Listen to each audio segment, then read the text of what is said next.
It's time for slower chess. I'm about to join the classical shield arena. I will be joining very late. This is a 10-hour tournament. There are about 97 minutes left. Games will be a time control of 20 plus 10. So I haven't played classical chess on Lichess in a little while. Just see my rating here. Rating is 2430. So the goal is to hopefully play instructive games. Maybe I'll mix up the openings. First opponent is Gladisrq. Provisional rating. A lot of players are provisional classical. Have the question mark next to the rating. Hey, it's St. Louis Chess Club. Appreciate the raid. Raiding at a good time. This is the first game of the stream. I just went live a couple minutes ago. Shout out to STL Chess Club. We are facing an Alapin Sicilian, also known as a c3 Sicilian. I usually like to go with e5 or pawn to d5 here. The point being, after takes and takes, white doesn't have knight c3. So in some sense, it's a slightly better version of a Scandi. Queen can't be removed right away. We'll develop. And there is some theory here.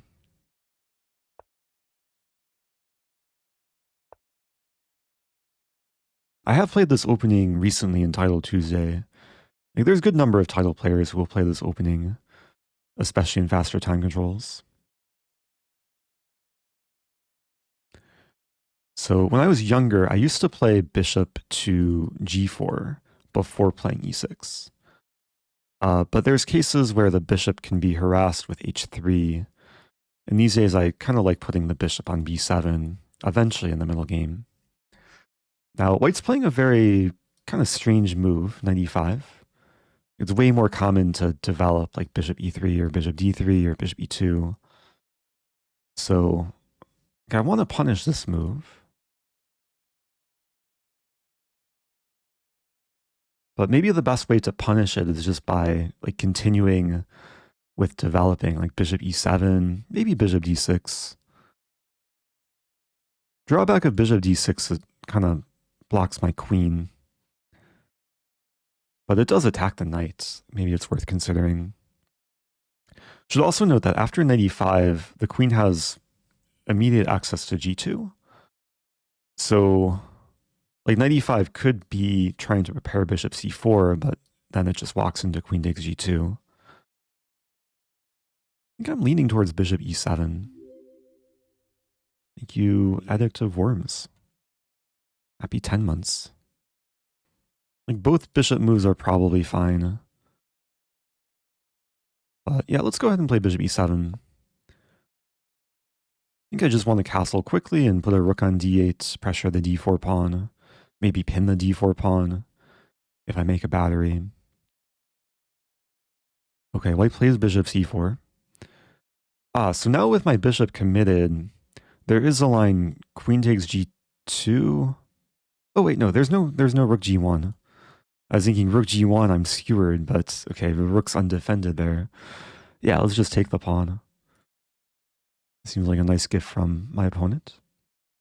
There's a question from Bio asking about a particular opening.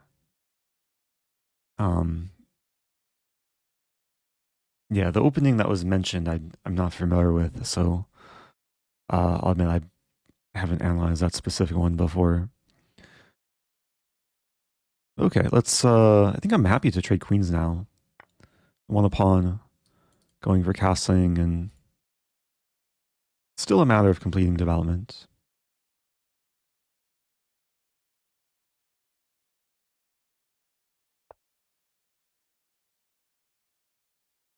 I probably still want to fianchetto my lightsword bishop. b6 and bishop e7 would be really nice if the knight and rook stay like this on the queen side. So white returns to e5 with a knight. So white's played knight g1 to f3 to e5, back to f3, and now back to e5. Also, thank you Starlook Cubit with the 2,000 bits. Really appreciate that. And FM John Curtis with the raid. Got some nice energy here. Yeah, I think I'm just going to play b6. Going for bishop e7. Really haven't done anything too special so far this game. Yeah, shout out to John Curtis. Hope you had a good stream. Again, if you're just joining, this is my first game of the stream. I late joined the Classical Shield Arena. This is a monthly tournament. The winner will get a shield on their profile for the coming month. But I'm currently tied for last place, and I don't think I'll be catching the leader after the next 90 minutes. Thank you, John Curtis. I hope life is good. Imagine we're in very different time zones. Rook f1. Yeah, rook g1 would have been a bit more active. I'm going to just take on d4. Actually, do I need to take on d4? Maybe it's better to leave the tension. Because if I take and then take, the knight has a square on c3. It's probably fine, but I think knight c6 is maybe a bit more annoying for white to deal with.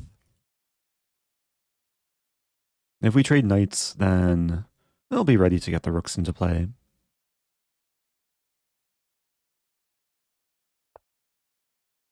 Okay, so knight d2 is played. Yeah, I think now I'll take on d4. And white should probably take here first, because if white takes back immediately, I win the pawn.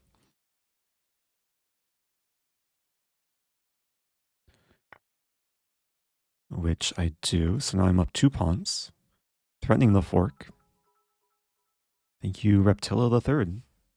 Appreciate the bits. Question from Crapa Blanca, nice username. Is Berserk allowed in this tournament?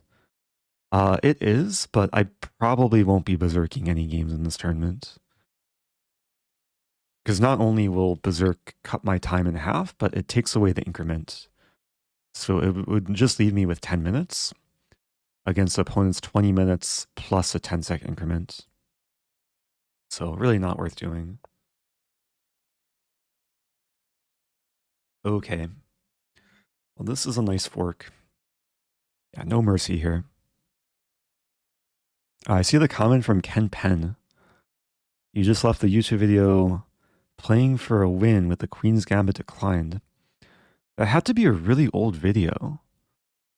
It's got to be at least 4 years ago. Ah, that's when I made the toilet noggin emoji.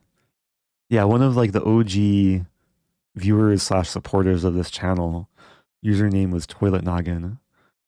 And we that's why we have the brain in the toilet emote.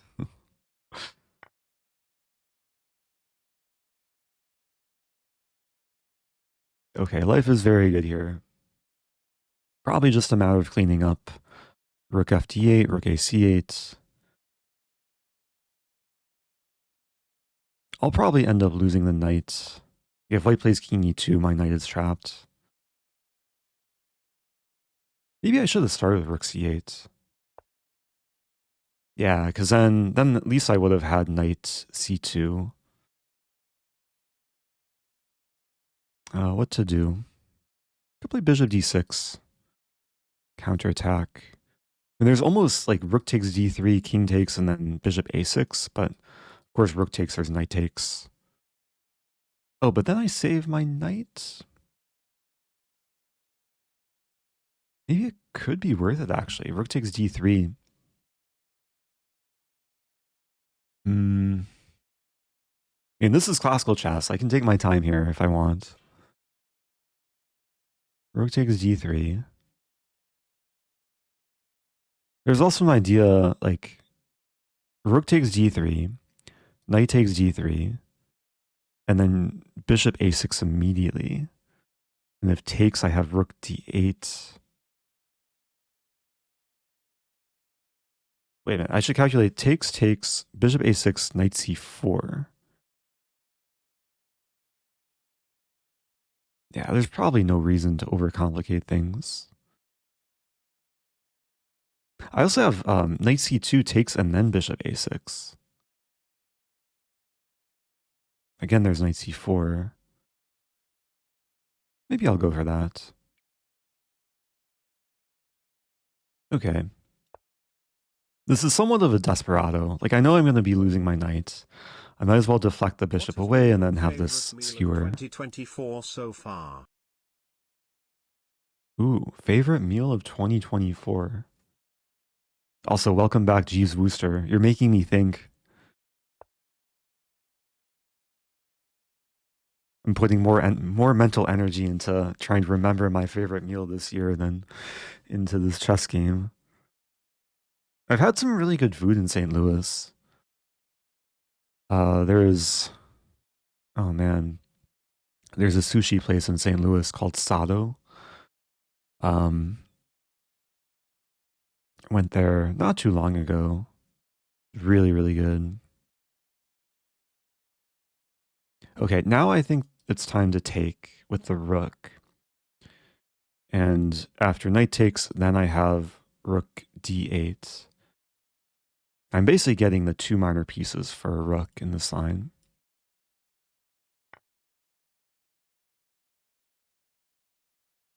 There's another restaurant in St. Louis. It's called Akar, A-K-A-R. It's like Malaysian, but also Asian fusion. Probably among like my top 3 favorite restaurants. Had a really good meal there a few weeks ago.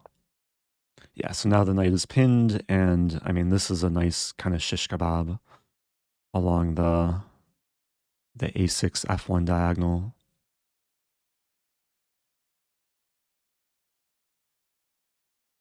Oh yeah, we have the country's command.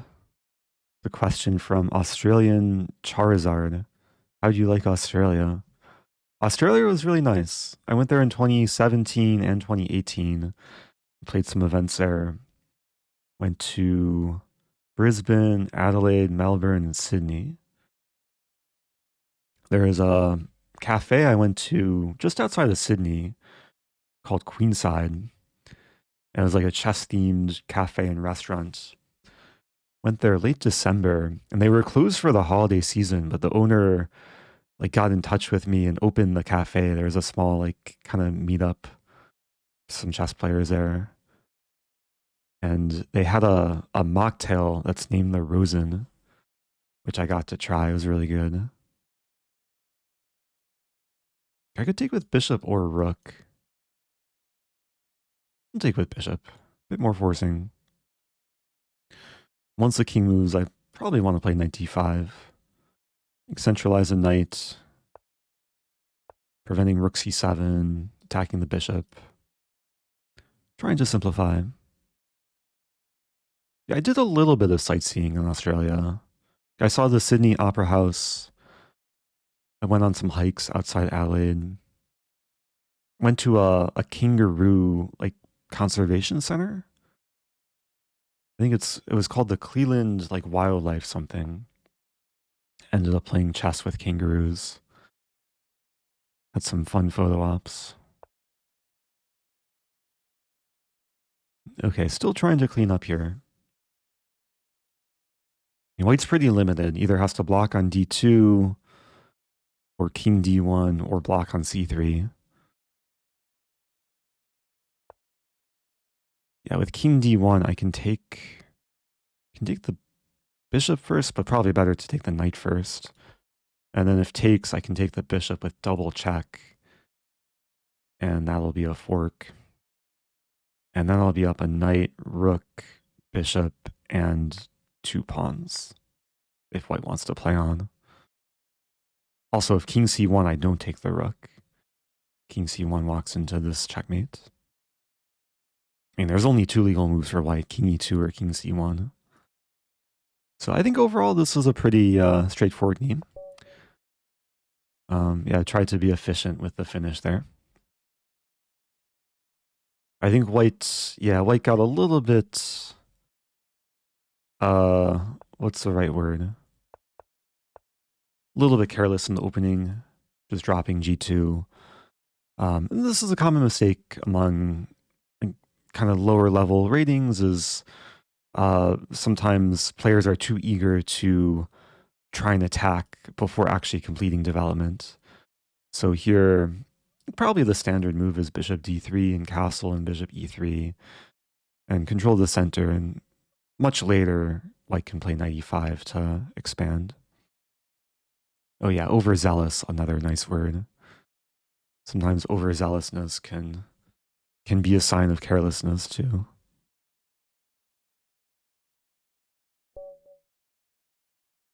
Okay, playing Depot. Game number 2 of the stream. No longer tied for last place. I'm in 1235th. So maybe I'll have a goal of breaking into the top 1,000. Ken Penn asking, when was the last time you played tennis?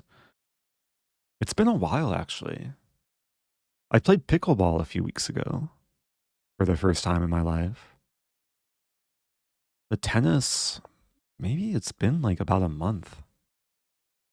Oh, we have a Stafford. Okay, Stafford Gambit time. Except I'm the one who's going to try and refute the opening. Sometimes I like to play knight c3 in this position, transposing to Halloween. But okay, let's play the main Stafford refutation. Pawn d3. So with bishop c5, black is threatening this. There's a lot of ways people go wrong in this position. Game so far? That's a good question. Probably the game yesterday. Alireza against Gukesh. Alireza playing the London, playing like some crazy h4, h5, a4, a5 from a London opening, getting a losing position, then swindling Gukesh in time trouble. It was an incredible battle, super entertaining. Thank you, Goes 3103, first time prime. There's also a game in the women's. Who was it? Was it Lei Ting J playing the Evans Gambit? For that game, like black was prepared and it kind of quickly liquidated to a draw. But it was still really cool to see the Evans Gambit be played in such a tournament.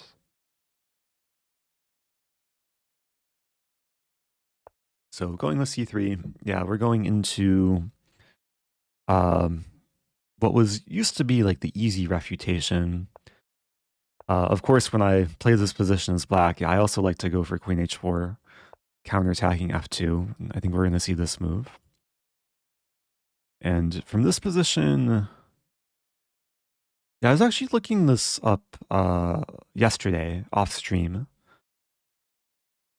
Because there are a lot of ways white can play from here. f3 is probably objectively the best. I think I'll just play f3.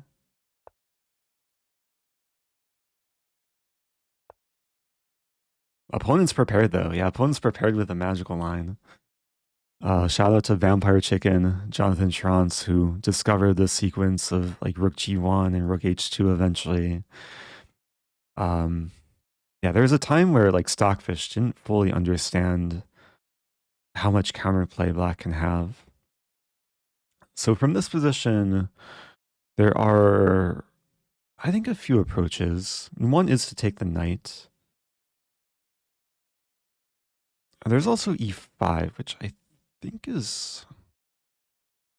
Now I'm trying to remember. e5...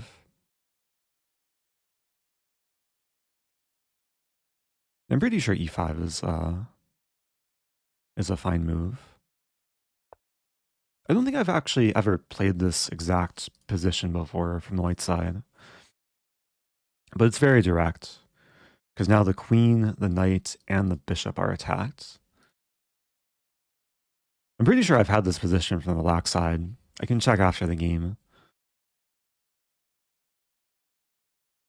Yeah, the issue for black is, yeah, a lot of things are attacked. White's going to be winning more material. Now, even from here, there are perhaps a few ways black can try and get some compensation. Oh, I see the message from Goes3103. Been watching your YouTube channel for 4 years.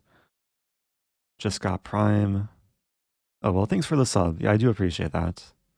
For those that don't know, if you have Amazon Prime, you can sub for free. Support the channel, get ad-free viewing, get some emotes. Maceman is asking, how many hours a week do you study chess? It can vary. If I'm in the midst of a tournament or if I have a tournament coming up, then I'll definitely spend more time studying. I mean, recently I don't have any like serious tournaments coming up, but the candidates are going on. I've been doing some commentary, and I've been actually a bit more motivated to like study off stream and just investigate opening lines that I'm curious about. Studying some Sicilian repertoire yesterday. I was getting inspired by Fabiano playing this or playing against the Rosalimo as black. So we see Queen G6. So yeah, I think I'd rather take the knight here. Keep the bishop attacked. If black takes the pawn, I'd probably just take the bishop there.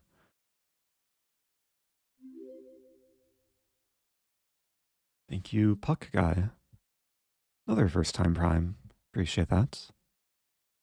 Yeah, it's hard to put a precise number of the hours per week I study chess. It's like I play a lot of chess online, and that's maybe most of how I involve myself with chess these days. Okay, so we see bishop takes g4. This is actually funny. I wasn't going to bring this up, but now I might as well. The reason why I was studying the Stafford yesterday was I was curious about there's a grandmaster who has previously trash talked the Stafford Gambit on Twitter. And I ended up looking up this grandmaster's games on their chess.com account because I was curious if they've encountered the Stafford and if they've lost to the Stafford. And Grandmaster, which I guess I could reveal their name, but in one of their games, they reached this exact position and they didn't play the right move. But the best move is just to take the bishop, as far as I know. And then if the queen goes in attacking the rook and the king, then I think I just play king d2. So I'm up a knight and a bishop. Yeah, maybe I can elaborate on this story after the game. QRM says hi. Oh, thank you, Queen Rosie Mary. Oh, QRM is probably the initials for Queen Rosie Mary.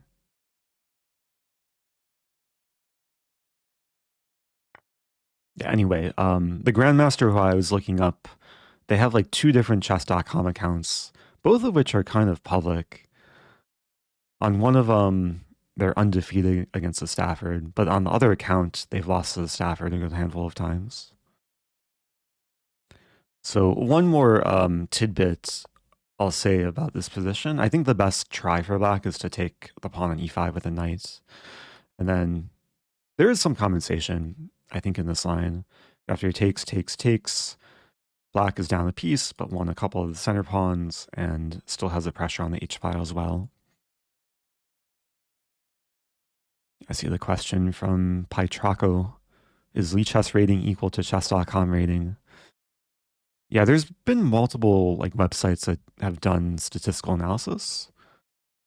It might depend what level you are. Usually at the lower levels, Lichess will be a few hundred points higher than chess.com. But then at the higher levels, I think it's switched where like if you're a grandmaster, then chess.com will be a bit higher. Or maybe it's a bit closer at the higher levels. So opponent's taking a lot of time. Maybe debating whether to save the bishop, go in with queen e4 check. Yeah, I was just thinking like queen e4, the move I'd like to play is king f2, but then after takes, take the queen and rook, hit my rook on h1. But there's a line queen e4, king f2, pawn takes pawn, and king takes pawn. And the king might actually be safe on g3, weirdly enough. Then queen f3 coming. Question from Buzz Killing It. What's a shield arena? I explained briefly earlier, but is there a page on Lichess that explains? Explanation is here. Basically, if you win the arena, there's a virtual trophy. Yeah, I'll link the blog article in case you're curious about learning more. Link is in the chat. I don't think I've actually read this blog article, but I guess it explains like how and why they were introduced. So opponent's taking time here. This is one of the nicer things about like slow chess. There's a lot more time to interact with chat, answer questions, maybe get off topic and tangent a bit. Yeah, you don't keep the shield unless you win the arena month after month. But usually every month imagine there's a different winner. I don't think I've definitely never won a shield arena. It's hard to play the full tournament like this. This is a 10-hour tournament. But one of these days, maybe I'll try and be competitive in these arenas. Start from the very beginning, maybe Berserk more. Pytraco asking, what's more important, puzzles or learning openings? I'd say below the level of like 1800, puzzles are way more important. They'll help build up your pattern recognition, tactical vision. But if you're a super grandmaster, then opening preparation is usually what should like take maybe 80 to 90% of your chess study. Can't imagine there's too many like super grandmasters watching. Yeah, these days at the top levels, like openings are just so important. And very often they'll lead into like opening preparation will lead into different types of motifs and middle game ideas and sometimes even end games too.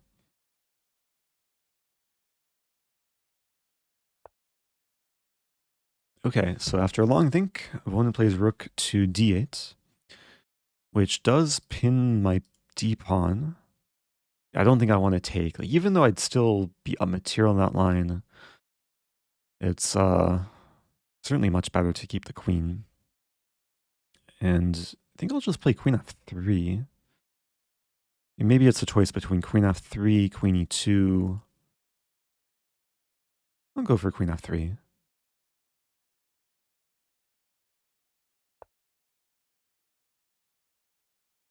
And this does a lot of things at once. Reinforces g3, prevents queen e4, unpins a d-pawn so it attacks this, defends a rook because there's cases takes, rook's defended. It also sets up bishop f5, which, does that trap the queen? It might trap the queen. Yeah, like if black saves the bishop here, and I play bishop f5, I'm controlling all these squares. h7 would be covered, this diagonal's covered. Ah, there's queen h5 though. But then g4. Yeah, the queen would be trapped. Yeah, mostly thanks to the two bishops. And just working so well together. Okay. So black wants to take my bishop.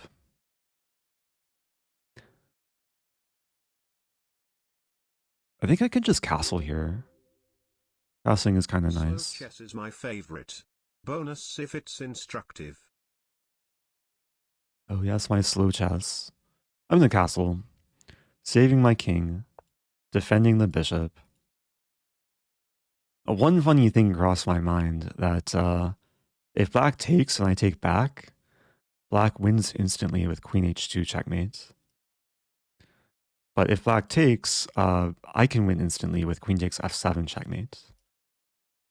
So castling was not only a defensive move, it's an aggressive move. There's another thought like rook takes d4 could potentially be an idea for black, but it still walks into queen takes f7, king moves, bishop g5 will be mating. Yeah, also, if you're just joining, this was a Stafford Gambit. This has, usually when you see this structure against this structure, it most likely came from a Stafford, especially with H-pawn advanced. My opponent did kind of force me to show my hands of the Stafford Gambit refutation. Unfortunately, I was in check there, so there was no time to checkmate. But now I'm up 3 minor pieces for a pawn. Oh, thank you, Buzz Killing It. Another new sub at tier 1. So black is saving the king, not mating immediately. But now I have the same queen trap idea I was showing a few moments ago, where I'm controlling all these squares on the 6th rank. And yeah, the only seemingly safe square is queen h5, but after g4, the bishops are really doing work. I should also clarify that after queen h5, g4, there's no en passant. It's one of these positions where en passant looks legal, but it's only if the pawn came from g2. The pawn comes from g3, it's not legal. So really trying to show no mercy. And we're approaching the final hour of the tournament, so yeah, we'll see how many more games I can get in. But I think this is nice, nice game overall. Wait, what? What is this? People see this? No, they don't see it. Look at this. This is actually shocking. Why does this has to be a bug with engine. Because it says there's a dip here, which usually means I gave up my whole advantage. But it still says plus 2.7. So there has to be some bug with the engine graph. I'm on my laptop now, so I'm using my trackpad to zoom. So I don't understand. Oh, there we go. Okay. I fixed the dip. No more dip. Yeah, there's some weird bug. Maybe because the analysis just ran. So the queen game, you can see here too. No no bad moves.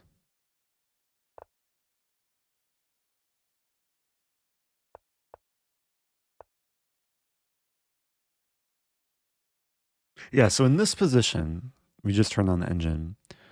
There's 4 moves that keep the edge for white. Pawn takes knight, bishop f4, pawn e5, and rook g1. I went for e5. And yeah, the best try is to take, and then take, and then take. Oh, wait a minute. After knight takes... Oh, this I didn't know. I didn't know that the best move for white here is to play bishop f4. Okay, I would have taken the knight.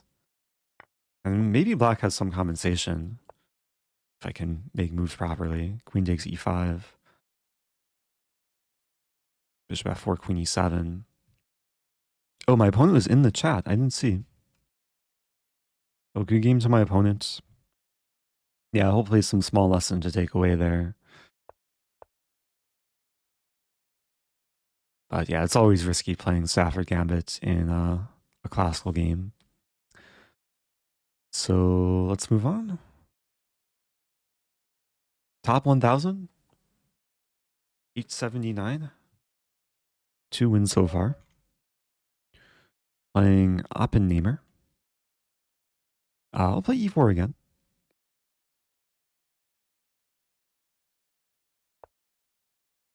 And this time we have a Sicilian. How aggressive do I want to be? Let's play a Smith-Morra. Not something I do too often. Usually I do this in faster chess, but it can be fun to play it in like a slower game too. With pawn e6, I think the principled move is to play pawn d5, just grab space. Usually black should just take on d4. I had some pomegranate seeds earlier. I feel like they're still kind of stuck in my throat, making it difficult to talk. Okay, so pawn e5. Opponent is really closing down the center. I mean, this move is tempting, but it probably just loses a pawn to queen b6. So, I think I'll just develop. Knight f3.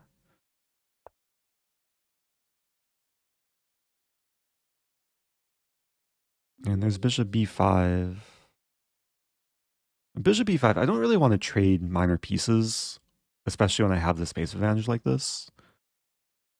I think I'm okay allowing like this trade. I'm going to play bishop e2. Really just looking to castle. Okay, we see bishop g4. Yeah, there's a common idea in the structure. I think I'll go for now is to play knight f d2. This looks really bizarre if you haven't seen such an idea before. But the point is to get the knight to c4. But before playing knight c4, I probably... I want to play a4 to discourage b5. Maybe it's not necessary. b5, knight e3. Oh, thank you, Lorgan, too. Happy 18 months. Okay, I'll play f3, avoiding the trade of bishops. Probably provoking bishop d7.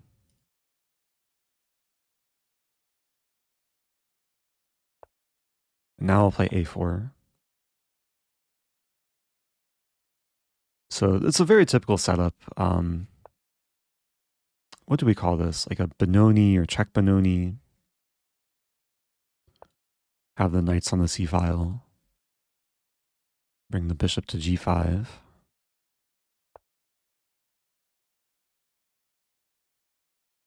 And this pawn on d6 could be a constant worry for black. Black planting the knight on b4. So I'm looking at knight b5 now. And there's basically 2 points behind this move. I think I'll just play it and then explain.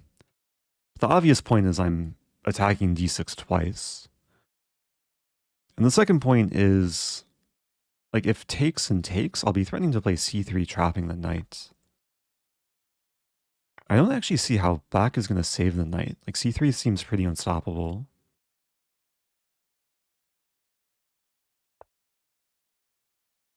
Yeah, with the pawn controlling a6. And c3 attacks the knight and the pawn on a4.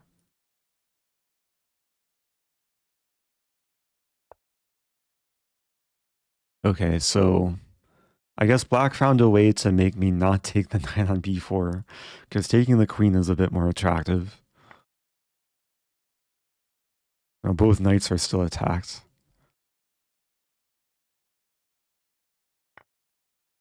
I'll take this knight. And this knight is still trapped. No mercy here.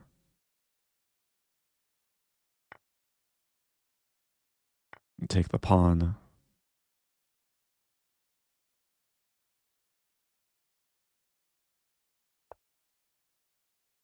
It's like all of a sudden there is an all-you-can-eat buffet. I'll keep munching away. G4 should be the next snack. Okay, I'm up a queen, knight, and pawn.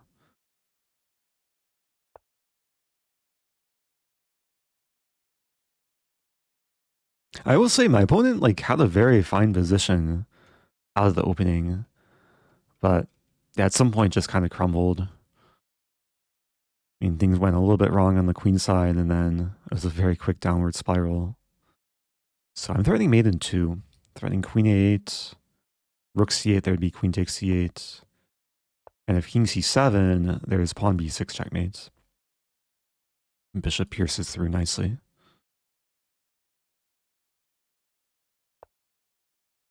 Okay, have a pawn checkmate.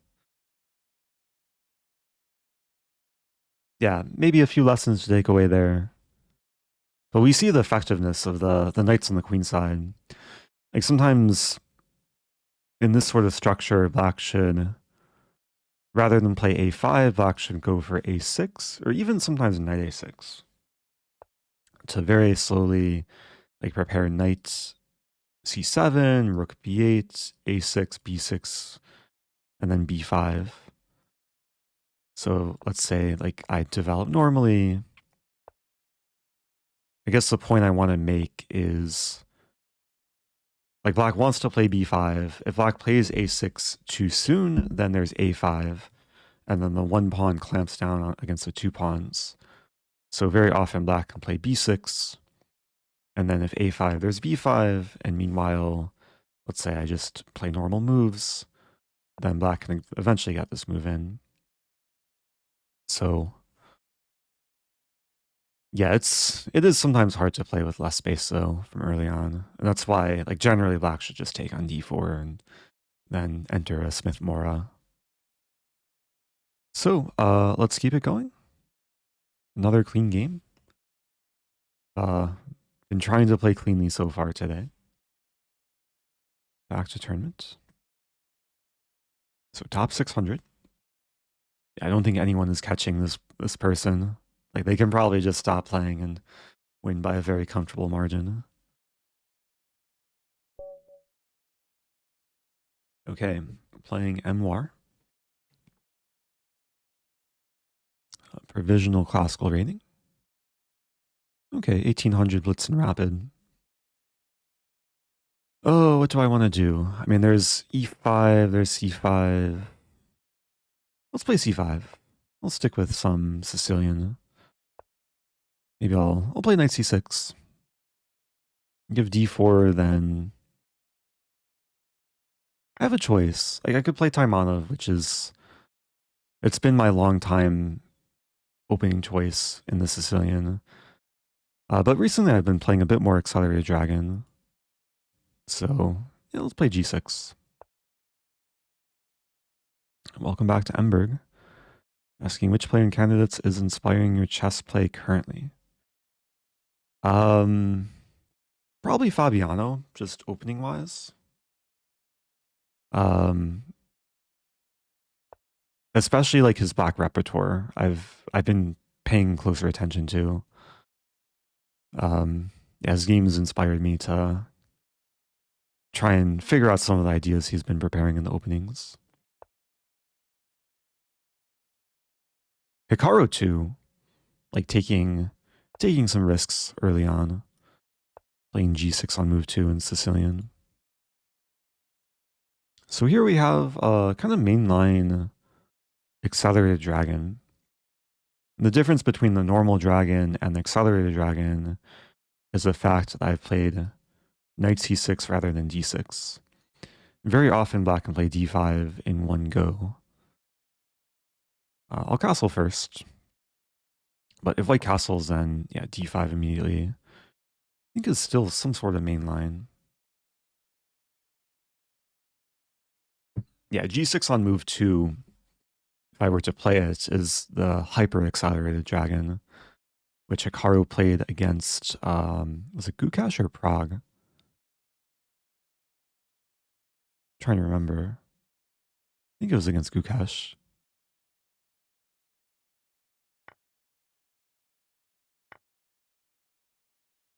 Okay, so we're trading a bit. Nice thing about these trades is now I have 2 center pawns and white has no center pawns. So I might be able to get a very quick e5, but maybe not. E5 no longer works. And d5 could be a target. So what to do here? White might be threatening to take, and then like take on d5. So I might want to play bishop b7. Queen d6 also comes to mind to prepare e5.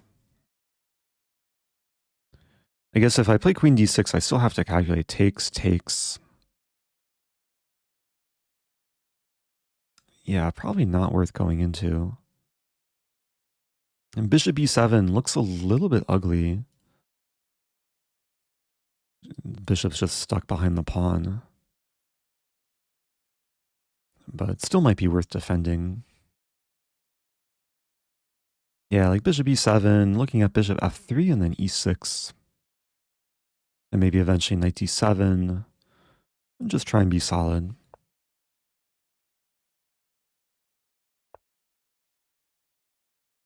I see the question from Confused Pawn. I can try and address that after this game.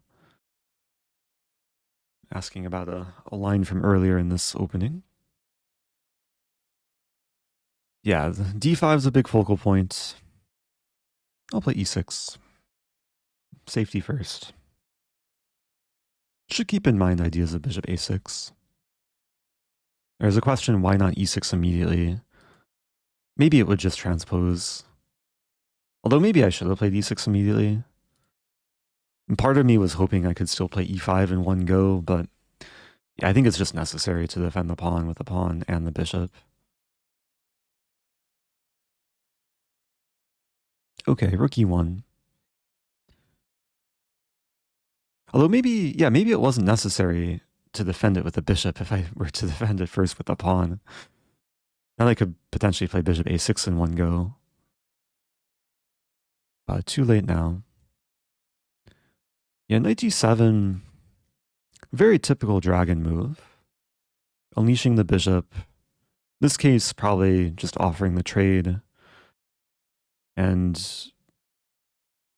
it's very possible we could head towards an endgame. Like if takes, queen d4, I'd probably play queen f6. If queens get traded, yeah, I do like the prospects for black in the endgame. Not only because of the solid center, but also the C and B files can be used to try and give white some hard time. In combination with the knight maneuvering, maybe to c4. Like hopefully this game shows some nice positional themes.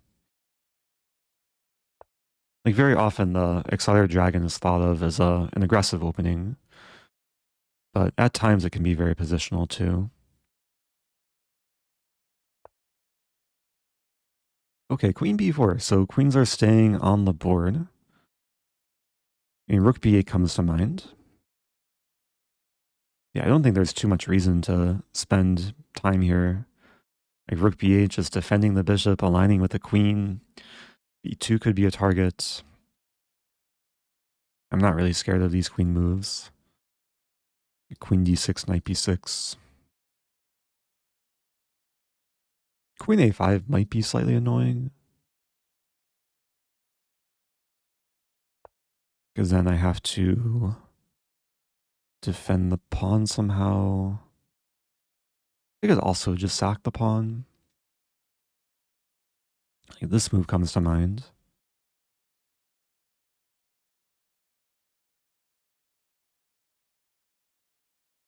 Yeah, I like the idea of like getting initiative. But making a bigger threat. Threatening knight takes f3.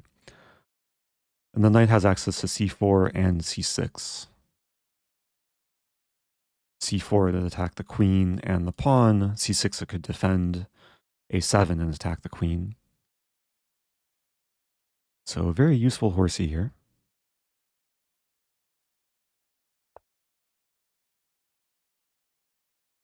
And bishop e2.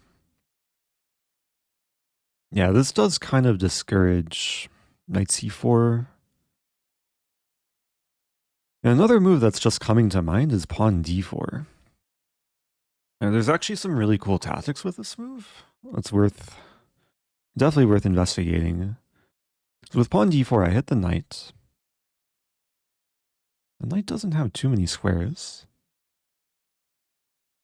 I was thinking if the knight moves back, then there's an idea queen g5, not only threatening mate, but also threatening knight f3 check to win the queen. So I guess the question is d4, and white has knight b5, but then a6. I provoke white to take the pawn and then still go for queen g5. Again with a double threat of mate and knight f3. I'm not seeing a defensor for white. There might be some counterattack. I don't think there's a counterattack. Yeah, I'm really curious what whites can even try to come up with here.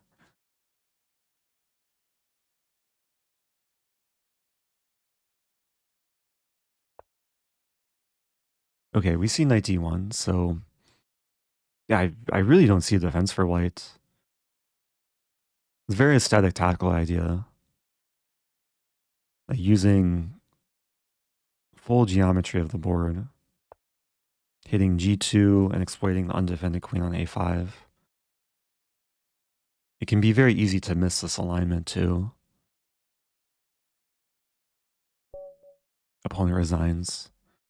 Yeah, kind of an abrupt ending. Like I had said around this position, it's probably going to be a positional game, but it got very tactical. Like with queen staying on the board, my pieces found life very quickly. Like the coordination of the knight, queen, and bishop, pawn d4 really helped out. And yeah, I just want to verify that like d4, is d4 just winning on the spot? Yeah, really no defense for white.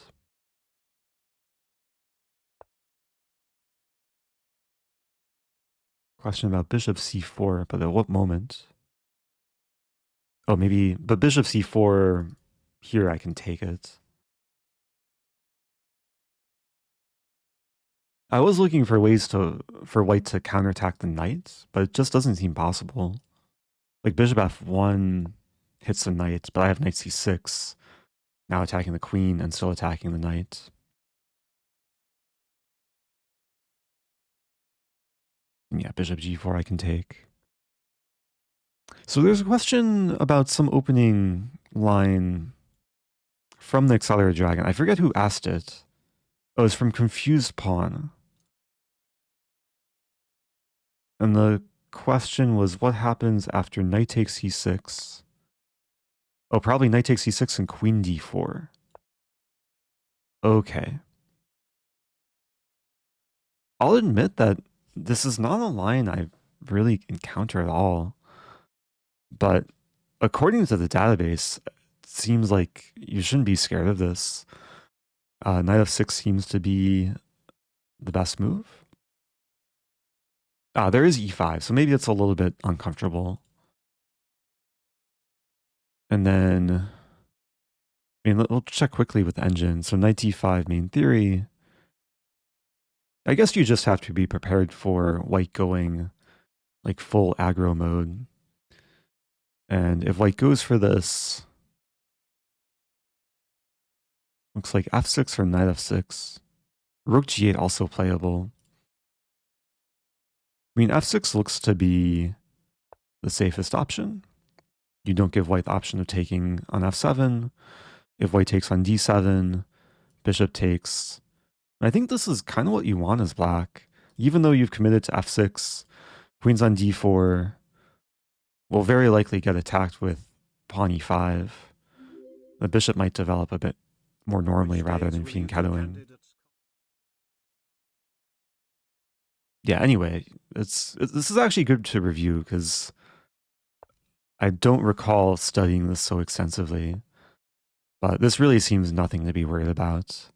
Like black has 3 fine options here between this, and this.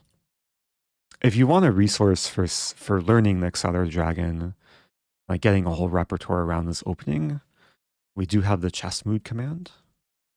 It's a website that has hundreds of hours of video courses, and they have a whole repertoire around Accelerated Dragon for black, along with some aggressive openings for white. Oh yeah, I see the comment from Ahmed. There are some lines where the knight goes like here and here, but that's a little bit different.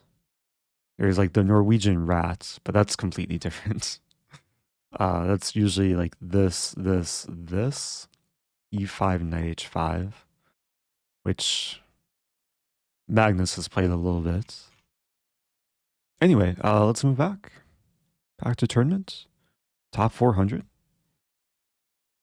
4 wins thus far. Trying to catch up with some of the comments and questions. Oh, wow, this is like a valuable username. HikaruNakamuura.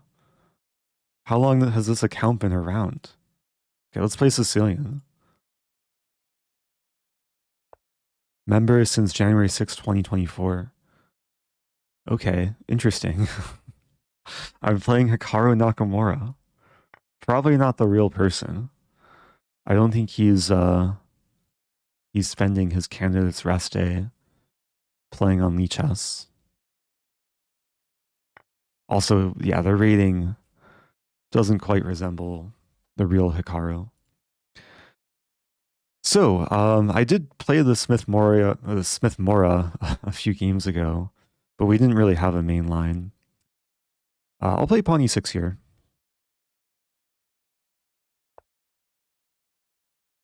I'm debating what line to play.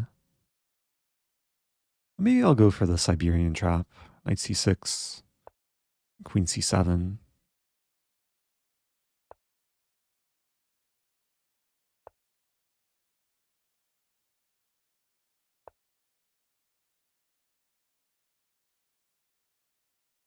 Oh, the name is misspelled. I thought it was spelled perfectly fine, but there's 2 U's. Okay.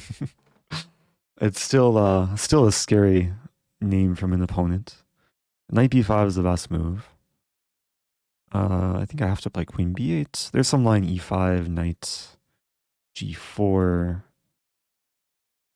Yeah, this is Esserman's prep. Oh, it's been a while since I've looked at this, so I know there's a6 as well. Oh, maybe it's a6 immediately.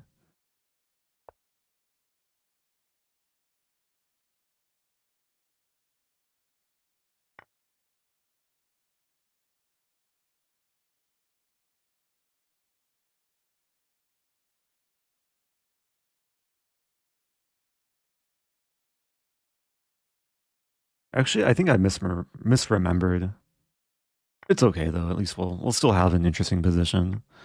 Yeah, takes.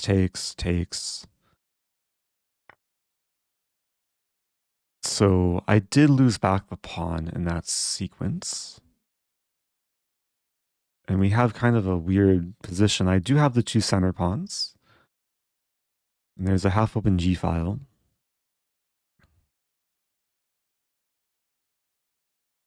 I'm inclined to play rook g8.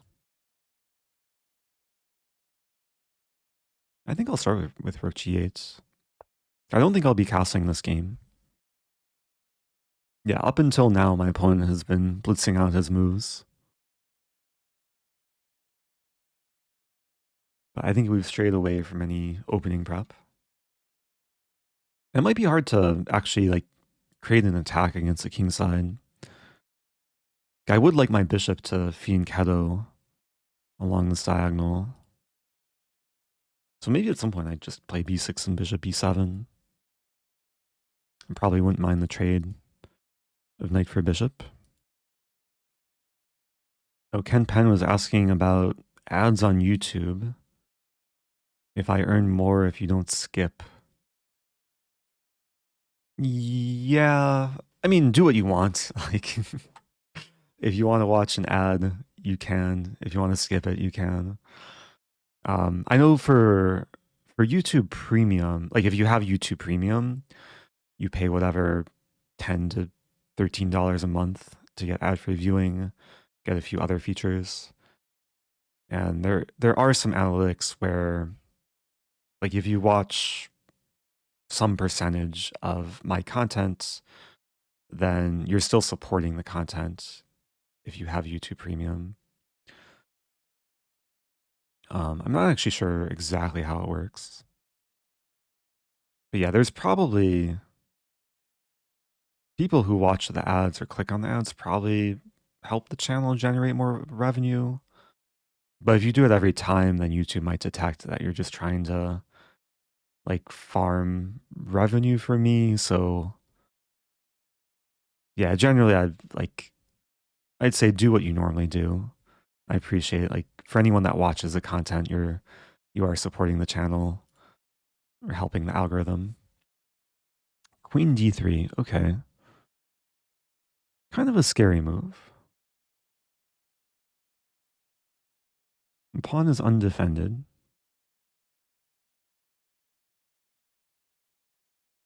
I mean, if I play 97, queen takes. There's also 95, which looks interesting.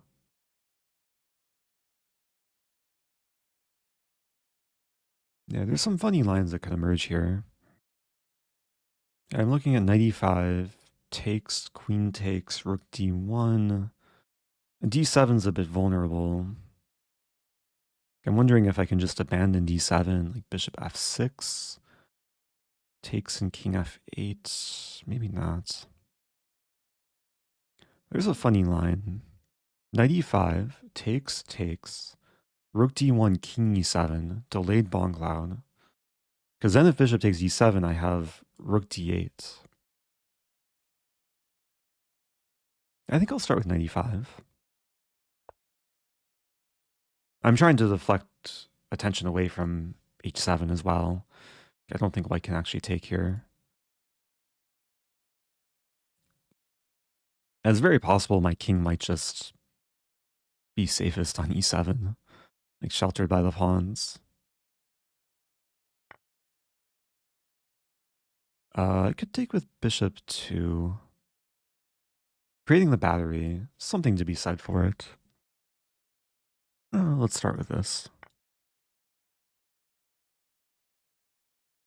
Pressuring the bishop. Queen is now tied down to defending the bishop.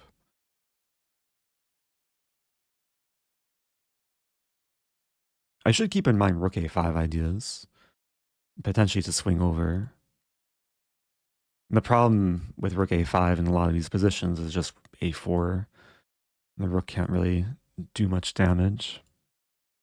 I mean, out of all my games so far, I think this is the hardest fought game of the tournament for me. You know, objectively, white's probably completely fine here, maybe even slightly better.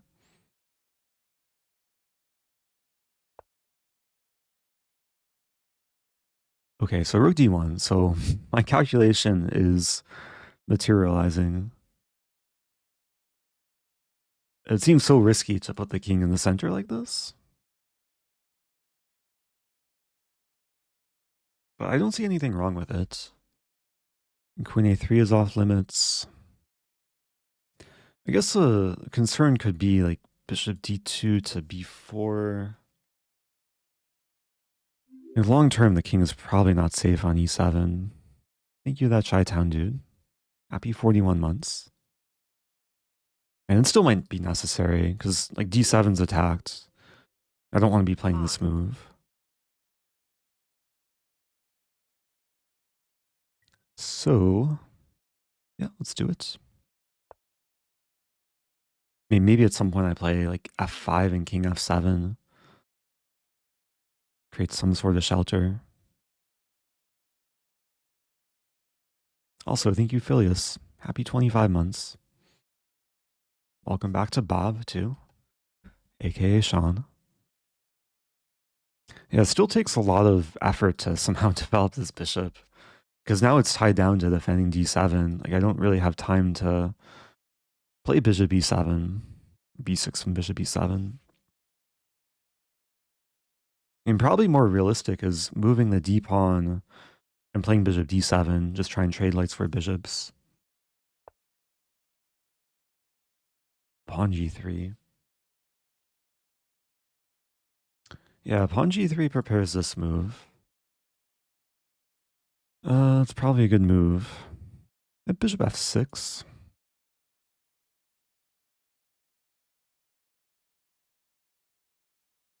I'm dreaming of some lines where like bishop f4 I take and then have some discovery, but I don't think it really works. And bishop f6 does prevent bishop f4 because then I can take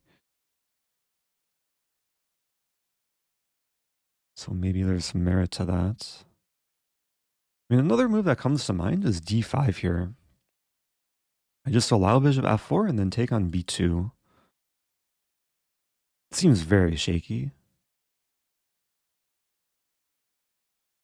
Rook b1, queen a3. That might be playable. Another thing to point out is like d5. White might be able to take on h7. Because earlier there's this rook h8 to win h2, but g3 obstructs my queen.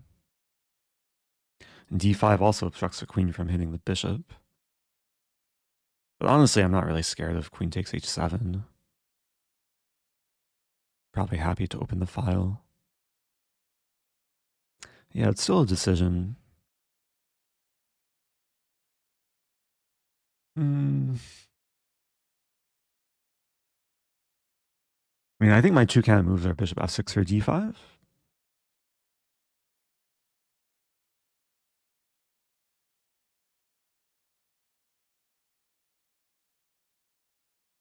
And bishop f6, what is white doing? Again, if bishop takes e7, rook d8 should be fine. Hello, any speedrun episodes on the horizon? Smile. Yes, I was talking about it earlier. I can mention it again, but first things first, I have to come up with a move here. Bishop f6, bishop e3, and then d6.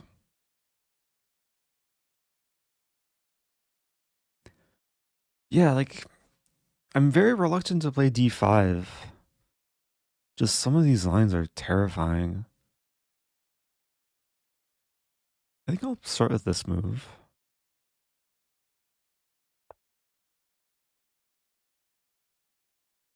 I'm imagining there's positions where I want the structure pawn on d6 and pawn on e5 to fully develop my light squared bishop.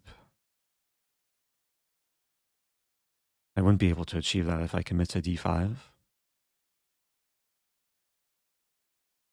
Thank you, Nature's BF. So I did record an episode earlier today. If I have the time and energy after the stream, I will try to edit it and release it hopefully within the next like 12 hours. It's very possible the tournament will finish before this game finishes. Yeah, I do edit almost all of my videos, at least on my main channel. I do outsource the shorts editing. I do have a shorts editor for the main channel. Generally, with all my videos, if I don't edit, then the editor is mentioned in the description. But yeah, with all the speedrun episodes, I'm the one who edits. I make the thumbnails, so it does take time. It's sometimes why I'm a bit slower to post content. Thank you, Piehole. Happy 61 months. Subbing your tier 2 as well. Over 5 years. Leg Feeds a Wolf says, my daughter bought me an Oh No My Queen shirt for Father's Day. I'm not supposed to know. That's kind of funny. I have to act surprised, maybe? Do I use Dolly or something for thumbnail photos? Most of my thumbnails, no. Maybe there's been a few where I've had some like AI integration. There's a feature in Photoshop, like generative fill, which can be useful in certain cases. But the speedrun thumbnails are usually pretty basic, where it's just my face and a diagram. So bishop to d2. Yeah, bishop b4 is a scary idea. I mean, I could run. I could maybe try and run to some kind of safety. I mean, pawn d6, bishop b4, rook d8. Yeah, there's also rook c1 coming. Really not a comfortable position. In queen takes b2, it's an attempt to stop bishop b4. The problem is rook b1, queen a3, bishop b4 still. So what to do? H5. H5 doesn't work at all. Rook d8. Yeah, there's issues with h7 being loose. Maybe I just play d6. Bishop b4. Rook d8. I'm actually wondering about this move now. Queen d4. It looks really bad at first. I'm trying to figure out if white has a way to punish it. Bishop b4, I take it. Oh, actually takes and bishop b4. Yeah, that doesn't work. Yeah, I'm beginning to regret this bishop f6 move. I have rook g4 here. This move just came to mind. An attempt to slow down white's idea. And then maybe bring the rook to d4. This might be the best try.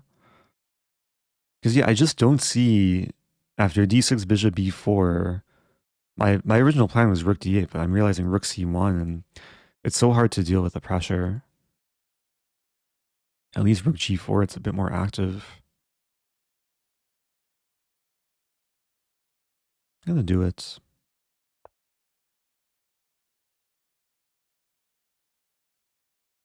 I mean, I actually spent very little time looking at and considering this move, but it's the type of move, like, once I saw it, it just looks better than the other options.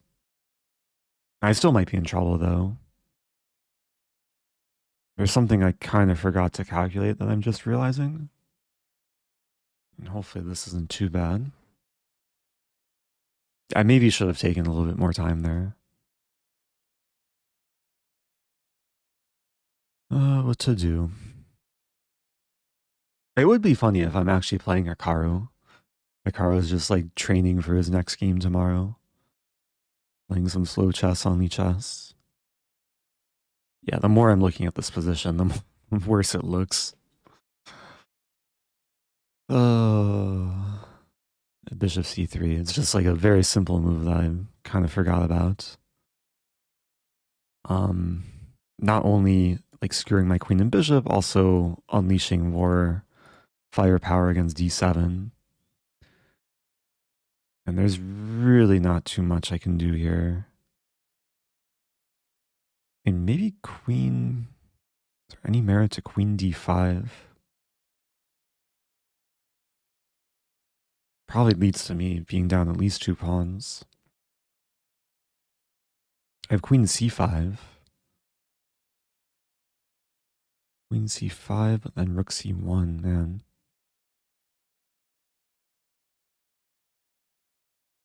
I have to make sure I don't allow queen d6. Maybe queen f4? That just looks like a recipe for disaster, though. Queen f4. Take a look at queen c5. Rook c1, I take and then take. Queen e5, bishop takes d7. And maybe it's the best try, queen c5. Position is so delicate, though.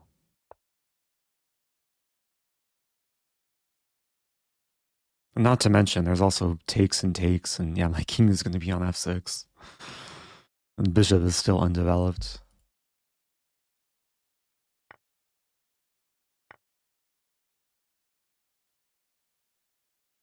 Yeah, I didn't play queen c7 because if the queen were here, there'd be queen f3 and some issues with my rook. But with queen f3, I at least have queen f5.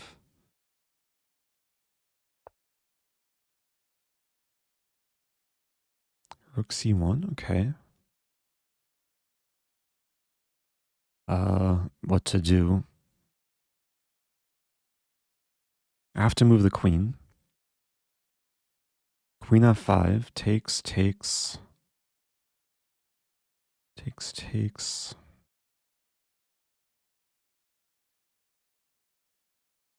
I would really like to avoid simplification. Maybe queen h5. The problem with queen h5 is I think queen c3. But then queen e5. There's problems with everything here. Queen g5. Maybe queen g5.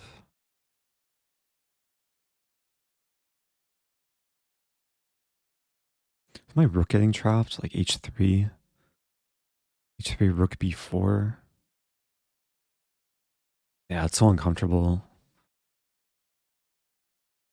Also queen e5.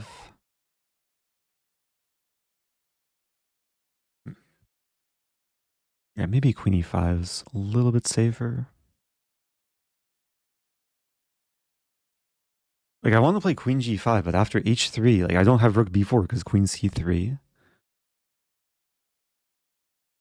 Otherwise,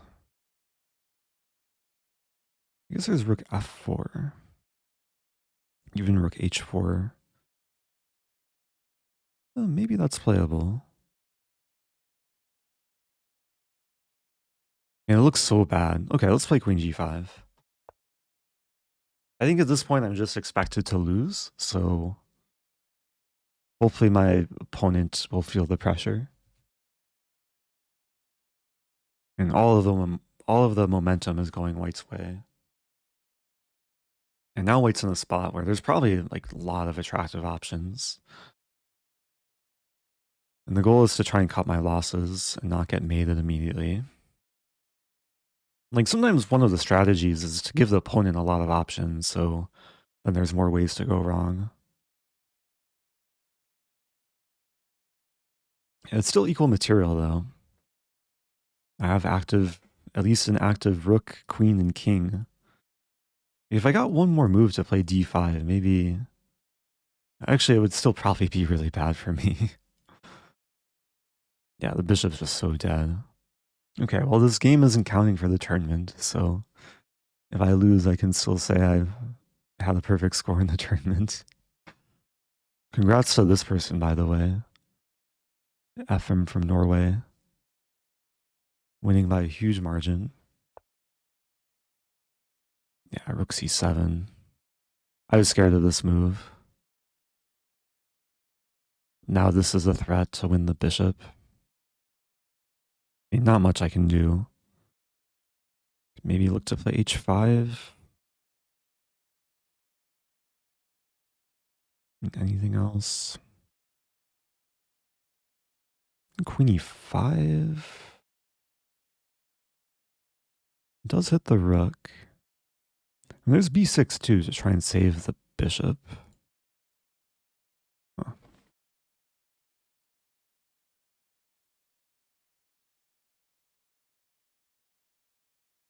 Okay, I'm looking for any sort of resource here. Okay, I found one kind of cute trick. Is to play b6. I'm going to hold off on saying anything, though. Yeah, actually, this does not work at all. Maybe it's still my best try, but it's not going to end well.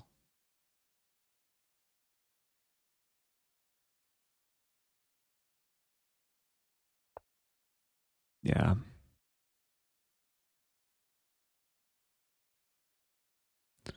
There goes my rook. Soon to be my bishop, too. What to do? King g7.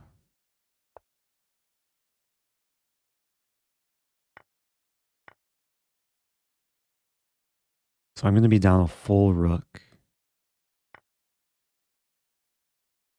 Any hope? We need two. And there's rook g8. The hope is to get my king to h3. And then...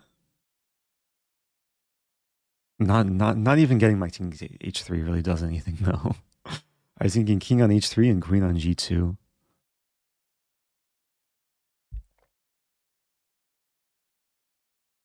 Yeah, my one idea with b6 was if rook c1, I was going to play bishop e7. If takes, there's takes. But that's not quite happening. Okay, I might as well take on b2.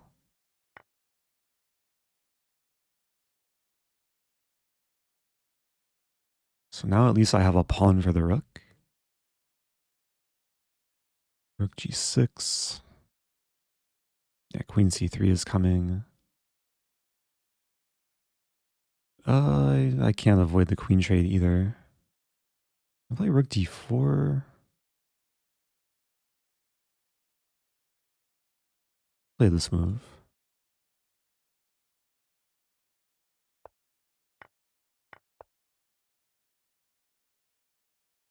Okay. I'll resign soon. I'll just play a few more moves. Try and use my pass d pawn. Probably won't lead to much. I'll play this.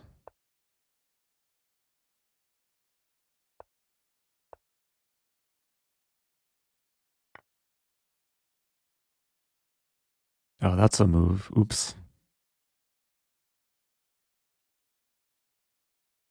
Check. Oh, now I don't have a pass d pawn.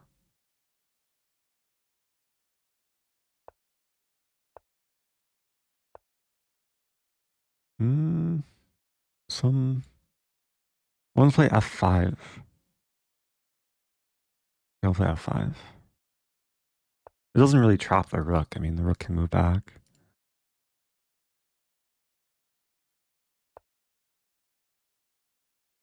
h5.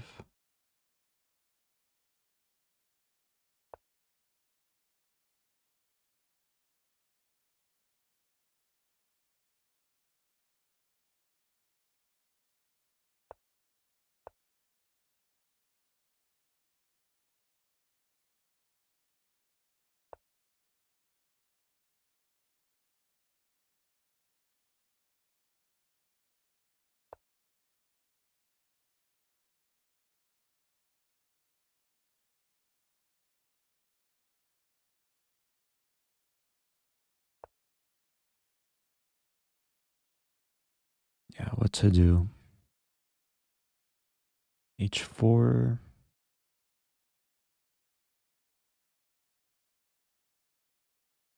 Oh, let's play this. Taking probably wins for white. But what would Hikaru do? f4 is pretty clean. Ooh. Okay. I mean, now at least I have hope of somehow drawing this. I mean, king f6? Wait a minute. Can I win this?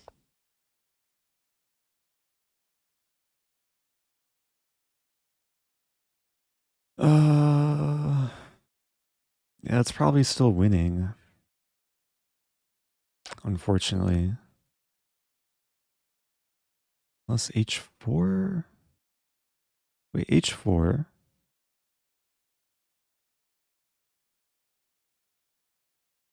Takes and then here. Wait, I have to take my time now because this is getting a little bit interesting. Here, h4 take. Here, take, here. Yeah, that's a problem. There.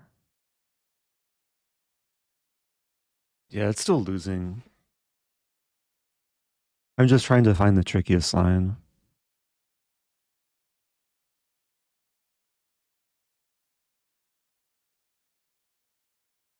I think I should go for h4.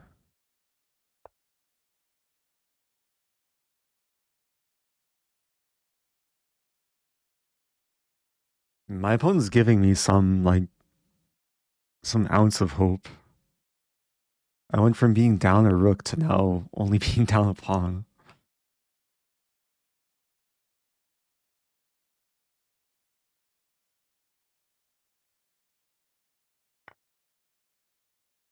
Okay.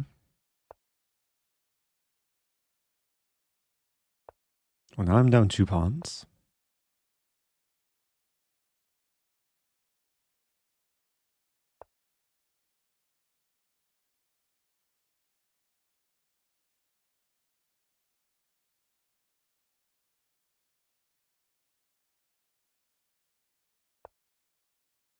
That was my best try.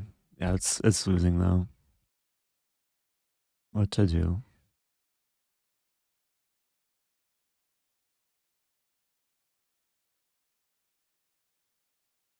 I don't think I have any more tricks here. King G6.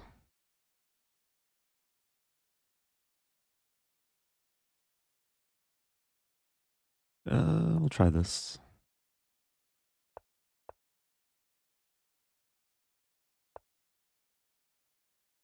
Okay, I resign. Good game. I don't think there was any hope in the king pawn ending. As hopeful as I was.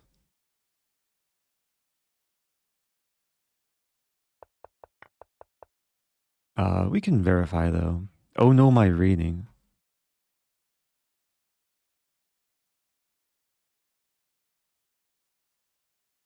Yeah, no, rook takes e6 is still very winning. Yeah, things got difficult in I think the early middle game. What's happening here?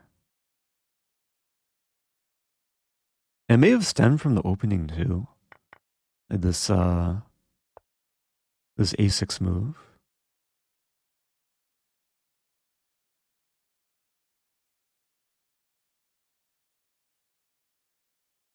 Oh, a6 is the most played move though.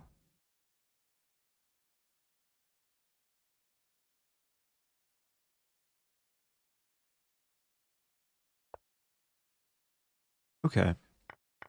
So we went into some sort of theory. Oh, rook g8 was a really bad move, apparently. I thought it was the most flexible move. I guess the problem was I never actually developed my bishop. So d5, of course, yeah, play bishop d7 to develop. Easy to see in hindsight. The reason for not castling is... And castling is a better move than what I played. I wanted to keep the rook so it has access on the g file. But maybe it was better to castle, put the king here and slide the rook over. In the center, it wasn't safe. So, trying to run engine analysis, but it doesn't look like it's running. That's strange.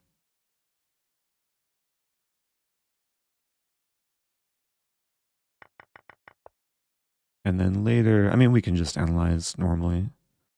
95. Yeah, g3 was a useful move, preparing this. Making sure I don't have any tactics on the g file. And then eventually I just succumbed to the pressure.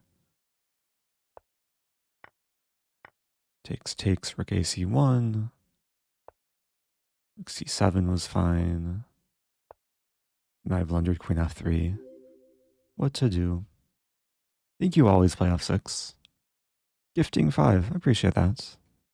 Yeah, looks like something is wrong with the game review. It was working for previous games. Just not working now. Sometimes it's a matter of like refreshing or accessing the game elsewhere. Although maybe not. It's still not working. Always play f6 is asking, how do I send a message with my gift subs?